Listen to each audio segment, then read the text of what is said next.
हर हर महादेव। नमस्कार दोस्तों, मैं सुनीता आपका स्वागत करती हूँ। आज के इस वीडियो में हम भगवान श्री कृष्ण के बारे में बात करेंगे। भगवान कृष्ण हमारे जीवन में एक महत्वपूर्ण स्थान रखते हैं और उनके जीवन के अनेक पहलुओं से हमें शिक्षा मिलती है। तो चलिए शुरू करते हैं। भगवान कृष्ण का जन्म किस परिस्थिति में हुआ था और उनके बचपन के विशेष घटनाओं क्या थे, इस पर हम चर्चा करेंगे। उनके जीवन के महत्वपूर्ण उपदेशों और लीलाओं के बारे में हम भी चर्चा करेंगे। श्री कृष्ण हिंदू धर्म के एक प्रमुख देवता है और उन्हें विष्णु के 10वें अवतार के रूप में माना जाता है। वे भगवान के साकार स्वरूप में प्रकट हुए थे और गीता के प्रसिद्ध उपदेशों का विस्तार से प्रचार किया। भगवान श्री कृष्ण का जन्म भारतीय संस्कृति में एक महत्वपूर्ण घटना है। उनका जन्म मथुरा नगरी में यशोदा माता और वसुदेव जी के घर में हुआ था। उनका जन्म अमावस्या के दिन श्रावण मास के आषाढ़ा महीने में हुआ था। उस दिन कृष्ण जी का जन्म विश्वास के अनुसार रात के 12 बजे हुआ था। इस घटना को जन्माष्टमी के रूप में मनाया जाता है।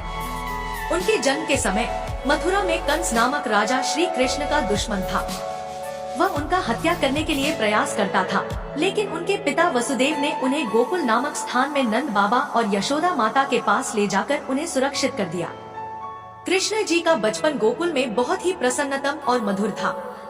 उनके साथ गोपियाँ, गोप और उनके साथी बच्चे नंद बाबा के घर में खेलते और उनकी मधुर लीलाएं देखते थे। उन्होंने अपने बचपन के दिनों में अनेक मिथ की लीलाएं की, जो आज भी हमारे बीच प्रसिद्ध है। भगवान श्री कृष्ण हमें अपने जीवन में होने वाली समस्याओं का सामना करने के लिए कई महत्वपूर्ण सिखावते हैं। उनके उपदेश और कथाओं से हम निम्नलिखित मुख्य संदेशों को सीख सकते हैं। नंबर 1, समर्पण। समर्पण एक महत्वपूर्ण आध्यात्मिक सिद्धांत है, जिसका अर्थ होता है अपने कार्यों और जीवन को ईश्वर को समर्पित करना। यह भावना है कि हम अपने कर्मों को भगवान के लिए समर्पित करते हैं और फल की चिंता नहीं करते हैं। समर्पण का यह भाव होता है कि हम सभी कार्यों को भगवान की प्राप्ति और उनकी सेवा के लिए करते हैं और उनके इच्छानुसार जीवन जीते हैं। भगवान श्री कृष्ण भी अपने जीवन में समर्पण का महत्व सिखाते हैं। उनके उपदेशों और क्रियाओं से हमें यह सिखाया जाता है कि हमें अपने कर्मों को भगवान की सेवा में समर्पित करना चाहिए और उनके प्रति पूर्ण समर्पण और भक्ति के साथ जीवन जीना चाहिए। समर्पण का भाव हमें अपने जीवन में साधारण कार्यों को भी महत्वपूर्ण और उच्चतम बनाने के लिए प्रेरित करता है। यह हमें निष्काम कर्म करने की प्रेरणा देता है और हमें ईश्वर की भक्ति और सेवा में लगाव बढ़ाता है। इससे हमारा जीवन धार्मिकता, समर्पण और सेवा की दिशा में प्रगति करता है। नंबर 2, आत्मविश्वास। आत्मविश्वास एक महत्वपूर्ण गुण है जो हमें अपनी क्षमताओं, सामर्थ्यों और स्वीकृति में विश्वास करने की क्षमता प्रदान करता है। यह एक मानसिक स्थिति है जो हमें स्वयं के लिए विश्वास करने की क्षमता प्रदान करती है, जिससे हम अपने लक्ष्यों की प्राप्ति के लिए सक्षम बनते हैं और जीवन में सफलता प्राप्त करते हैं। भगवान श्री कृष्ण हमें आत्मविश्वास का महत्व समझाते हैं। उनके उपदेशों और क्रियाओं से हमें यह सिखाया जाता है कि हमें अपनी आत्मा में विश्वास करना चाहिए और अपनी क्षमताओं को स्वीकार करना चाहिए। उनका संदेश होता है कि हमें स्वयं पर विश्वास रखना चाहिए, जो हमें सभी परिस्थितियों में समर्थ बनाता है। आत्मविश्वास के बिना हम स्वयं को स्थिर नहीं रख सकते और अपने लक्ष्यों की प्राप्ति के लिए आगे नहीं बढ़ सकते। यह हमें अडिग और संघर्षशील बनाता है, ताकि हम जीवन के हर क्षेत्र में सफलता प्राप्त कर सकें। धैर्य एक महत्वपूर्ण गुण है जो हमें किसी भी परिस्थिति में स्थिर रहने और संघर्ष को स्थायी रूप से सामने करने की क्षमता प्रदान करता है। यह हमें आपातकाल में धैर्य और संघर्षशीलता का सामना करने में सहायक होता है और हमें हार नहीं मानने की प्रेरणा देता है। नंबर 3, धैर्य। भगवान श्री कृष्ण हमें धैर्य का महत्व समझाते हैं। उनके जीवन से हमें यह सिखाया जाता है कि हमें जीवन में आने वाली कठिनाइयों का सामना करने के लिए धैर्यपूर्वक तैयार रहना चाहिए। उनका संदेश होता है कि हमें परिस्थितियों के साथ धैर्य से निपटना चाहिए और उन्हें धैर्यपूर्वक समाधान के लिए उत्तेजित होना चाहिए। धैर्य का अभ्यास हमें संघर्षों को सहजता से सामने करने की क्षमता प्रदान करता है और हमें संघर्षों से सीख लेने की क्षमता देता है। यह हमें जीवन में सफलता की दिशा में अग्रसर होने में मदद करता है और हमें आत्मविश्वास का अनुभव करने में मदद करता है।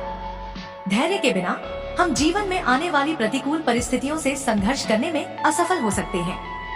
इसलिए धैर्य को अपने जीवन का एक महत्वपूर्ण और आवश्यक अंग माना जाता है।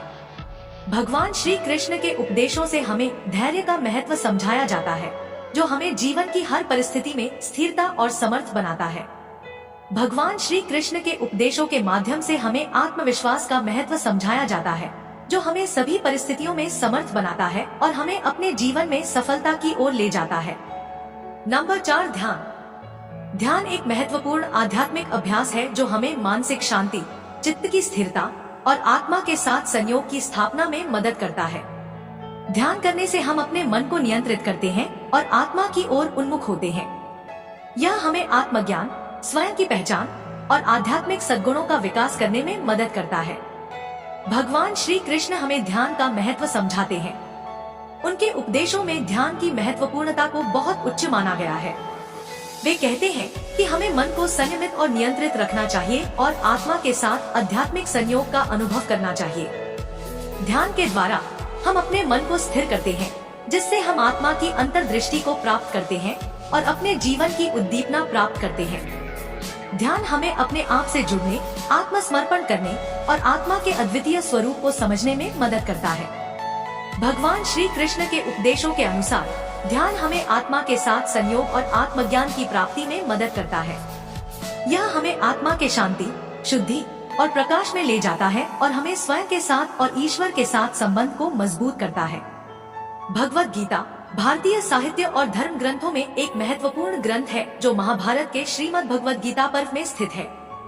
यह ग्रंथ 18 अध्यायों और 700 श्लोकों की रचना है और भगवान श्री कृष्ण द्वारा अर्जुन को युद्ध क्षेत्र कुरुक्षेत्र पर उपदेश के रूप में दिया गया है। यह गीता भगवान श्री कृष्ण के उपदेशों के माध्यम से जीवन, कर्म, ध्यान और भक्ति के विभिन्न पहलुओं को समझाती है। यह धार्मिक, नैतिक और आध्यात्मिक सिद्धांतों का संग्रह है, जो मनुष्य को उसके जीवन में मार्गदर्शन करते हैं। भगवद गीता का मुख्य संदेश है धर्मयुद्ध में अर्जुन को अपने कर्तव्य के प्रति समर्पित होने का उपदेश।